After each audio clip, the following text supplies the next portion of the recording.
The last time we see Sam and Bucky is after Steve leaves the shield with Sam. Sam is coming to terms with what it's going to be to pick up that shield. And that's where we kick off the show.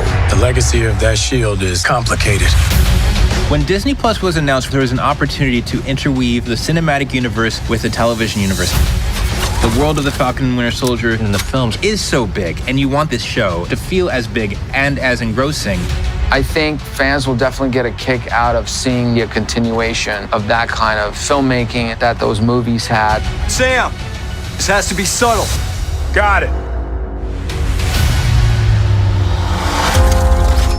The action side is so embedded in what the MCU is, but through the show, we wanted to look at the human side of the characters. For Bucky, it's the legacy of the Winter Soldier. His anchor point to the person who knew him before he was a murder machine no longer exists.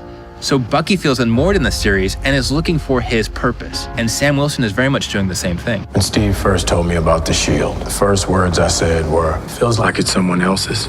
I felt like we would be dishonest just on a human level if we had this black man just accept the symbol without having real ambivalence about it. With this series, we've been able to give a level of sincerity and humanity to him. You get a real sense of what this character, Sam Wilson, really is. The notion of what blackness means in America ties very much into Sam's journey through the events of the show. There's a fight out there, and then there's our fight here. And bro, you have taken them both on.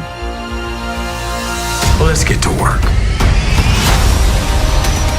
The scope of these 6 episodes is really amazing. I mean, it's a huge story. Falcon and Winter Soldier are really vibrant and electric characters. So when you are thrust into the action, you sink into the narrative and where the story ultimately goes.